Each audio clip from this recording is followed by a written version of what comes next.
O Senhor esteja convosco. Ele está no meio de nós. Proclamação do Evangelho de nosso Senhor Jesus Cristo, segundo Mateus. Glória a vós, Senhor. Naquele tempo, quando Jesus chegou à outra margem do lago, na região dos Gadarenos, vieram ao seu encontro 2 homens possuídos pelo demônio, saindo dos túmulos. Eram tão violentos que ninguém podia passar por aquele caminho. Então, eles gritaram: que tens a ver conosco, Filho de Deus? Tu viestes aqui para nos atormentar antes do tempo. Ora, a cerca de certa distância deles, estava pastando uma grande manada de porcos. Os demônios suplicavam-lhe: se nos expulsa, manda para a manada de porcos. Jesus disse: ide.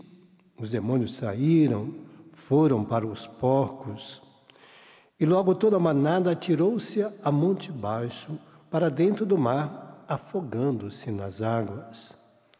Os homens que guardavam os porcos fugiram, indo até a cidade e contaram tudo, inclusive o caso dos possuídos pelo demônio. Então a cidade saiu ao encontro de Jesus. Quando o viram, pediram-lhe que se retirasse da região deles. Palavra da salvação. Glória a vós, Senhor.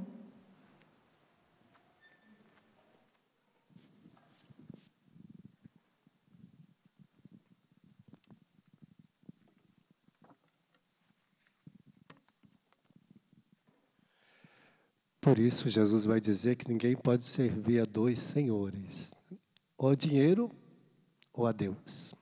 Né? Porque quando a pessoa fica presa ao dinheiro, aqueles homens prefeririam o demônio do que eles perder os porcos deles, né? Que era dinheiro, que dava riqueza para eles, que transformava em benefício para a sua vida. Jesus disse que não tem jeito, né? Quem está preso ao dinheiro vai ser escravizado por ele, vai ser atormentado por ele, vai viver as ilusões do dinheiro. E ele vai inflamar o coração do homem, como inflama, né, os nossos corações. A gente, às vezes, eu não sou apegado ao dinheiro, mas é apegado a outra coisa. Às vezes é apegado a um carro, ao computador, ao seu celular, à sua roupa, aos seus bens, né? Bens pessoais. Às vezes a gente briga por causa de certas coisas e que a gente pensa que não é dinheiro, mas é dinheiro, sim. Apega às coisas, ao objeto, dá mais valor a isso do que às coisas de Deus. Dá mais valor a isso do que às pessoas, né? Então, quando nós nos apegamos a certas coisas, a gente morre por causa daquilo. E se alguém põe a mão, a gente briga, a gente ofende, a gente machuca. Por isso, nós somos envenenados pelas paixões que vão sendo criadas dentro de nós. O demônio sabe o que me escraviza, e ele vai pôr perto de mim. Ele vai me tentar. Vai te tentar, vai tentar cada um de nós. Ele sabe das suas misérias, sabe dos seus pecados, sabe daquilo que você é capaz de brigar, de ofender, por causa disso. A carta de Tiago 4 vai dizer que, por que a gente briga? Por que nós temos brigas entre nós? Por causa de quê? Fala por causa do ciúme. Ciúme gera paixão que entrou dentro do nosso coração. E aí, se você pegar o Gálatas 5, vai ter uma lista de paixões.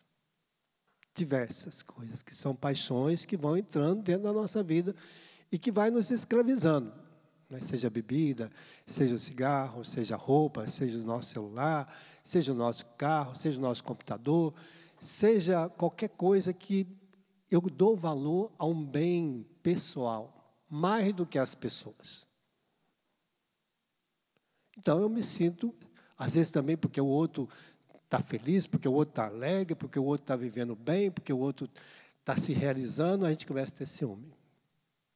Ah, porque o outro é mais amado do que eu, porque o outro é mais querido, a minha mãe gosta mais dele do que mim, e aí começa os ciúmes. E aí a gente briga com a mãe, briga com os irmãos, briga com a casa, separa, se vai embora, por causa de ciúmes.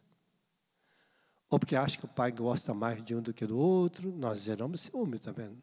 São paixões que vão devorando a nossa alma, e às vezes Deus não precisa entrar, mas Ele coloca o veneno dele dentro de nós, e vai alimentando a nossa vida com os seus venenos. E aí vai gerando guerra, brigas, contendas, violência.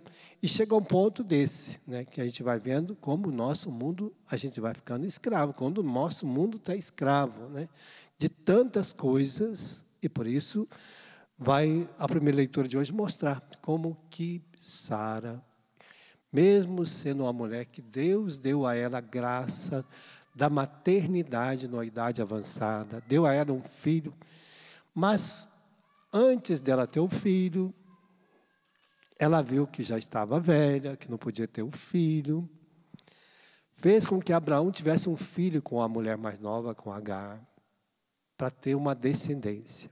Ela que provocou tudo isso. E aí, porque quando nós não confiamos em Deus, nós não acreditamos nas promessas de Deus, a gente faz as coisas do nosso jeito. A gente arruma muita encrenca para a gente fazendo as coisas do nosso jeito, porque a gente não consulta Deus. Consulta os nossos interesses pessoais. Há muitas coisas que a gente pede para Deus e a gente nem recebe, porque Deus vê que é um interesse só para satisfazer meu ego. Mas, às vezes, Ele deixa a gente sofrer também, né? Por isso, Sara teve que experimentar a miséria dos seus desejos. Fez com que Abraão tivesse um filho com Agar, que ele colocou o nome de Ismael, e Deus disse que ia abençoá-la, aquela pessoa. Mas que ia dar um filho para ele, que chamava Isaac, queria pôr o nome de Isaac. Sara riu, achou engraçado, como uma pessoa de 90 anos vai ter um filho, né? E Deus disse para ela, se você acha que Deus não tem poder, pois é, o ano que vem você vai ter um filho. Ela teve um filho. E agora começa a sentir ciúme, porque viu outro filho também, que era bonito, que era forte. E aí começam os ciúmes, as contendas, as brigas, as diversidades. Aí começa a gerar confusão, está vendo? Quando a gente deixa o mal entrar no nosso coração, ele vai inflamar nosso coração de todas as misérias possíveis para que a gente viva a nossa vida mal. E fazendo mal. E criando problema. E transferindo problema para os outros. Né? Não só para a gente, mas como para os outros também. A gente acaba sendo problema para os outros. Né? E aí nós vamos gerando sofrimentos e até a morte. E aí Deus teve que intervir. Né? Por quê? Fez com que Abraão, ela despediu aquela mulher, mas Deus socorreu. Para dizer que Deus socorre aquele que é o órfão, necessitado, aquele que precisa do socorro, Deus não deixa perecer. Não é porque os outros abandonam, porque os outros deixam de lado, que Deus deixa. Deus acolhe todos como filho. Seja o filho da escrava, seja o filho daquele que é a promessa de Deus, mas Deus não deixa nenhum desamparado e disse, olha, você terá uma descendência numerosa e um povo que são os muçulmanos que vêm dessa descendência. Por causa dessa situação, tem o povo de Deus, os judeus, e tem os muçulmanos. Por causa dessa história, criou essa situação. Por causa do quê? Do orgulho de Sara. Da sua vaidade, do seu querer. E Deus, muitas vezes, deixa a gente passar pelos nossos quereres para a gente ver quanto custa as nossas vontades, o nosso orgulho, nosso querer, nossa vaidade, nossa arrogância, nossa autossuficiência. Aí a gente vai quebrando a cara, vai se machucando, se ferindo, se sentindo, às vezes, miserável, como esses dois homens que chegou ao ponto, porque os pecados foram entrando na sua vida, vai entrando um, vai entrando dois, vai entrando três, e vai dizer que essa manada de porcos tinha mais ou menos 2.000 porcos, né? Mais ou menos. Então, para dizer que o demônio, um só, não toma conta de um homem. Para dizer que um homem, quando está em Deus, nenhum toma conta.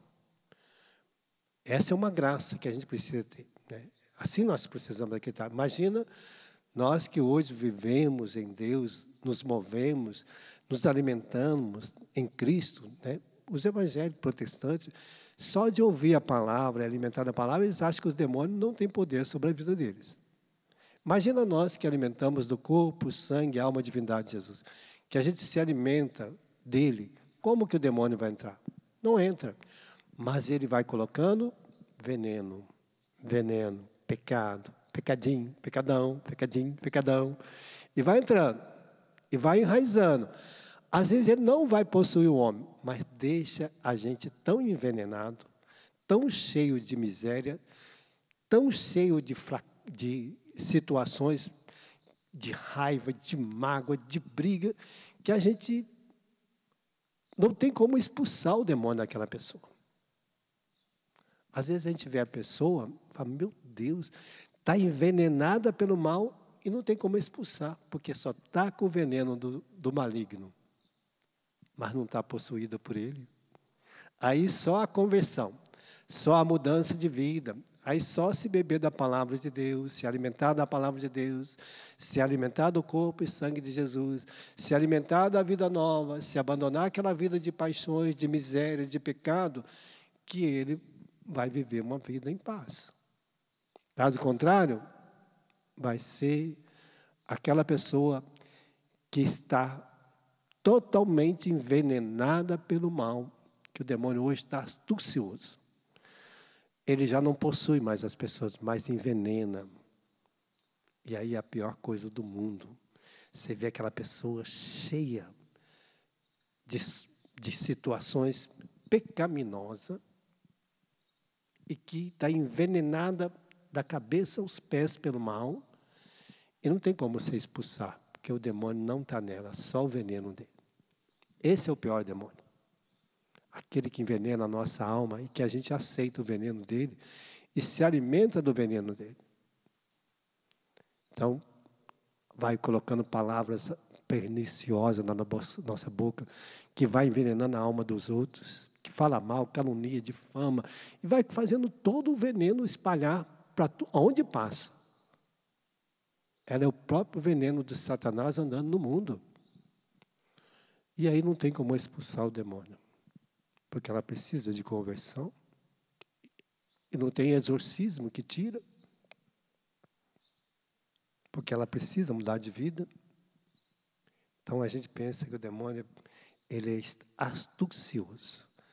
Ele envenenou aquele povo por causa do dinheiro. Aquele povo não quis Jesus na vida deles, porque não quis aceitar a salvação, a glória de Deus, o perdão, a vida nova. Para expulsar o demônio, só aceitando a vida nova em Cristo, para que ele não resista ao poder, porque ele não resiste ao poder de Cristo em nossa vida.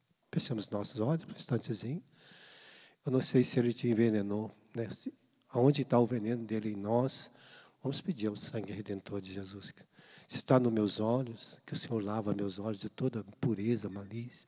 Se está na minha boca, que sai palavras que envenenam os outros, que o Senhor lava a minha boca, purifique as palavras que estão dentro de mim.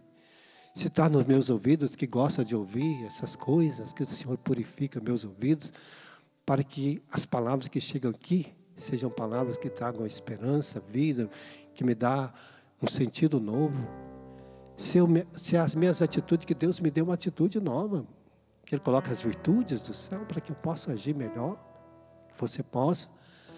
Vai pedindo essas graças, Senhor, vai santificando o meu corpo, meus pensamentos, as minhas ações, o meu jeito de ser, de falar, de agir, de viver. Se eu estou deixando me envenenar pelo mal, que o Senhor me lava, porque é o Senhor que tem o poder de me dar esta vida nova. Pedimos ao Espírito Santo que venha com o seu fogo abrasador, purificando todo o nosso ser, todos os sentidos da nossa vida, para que a gente possa viver cada dia mais uma vida nova em Cristo.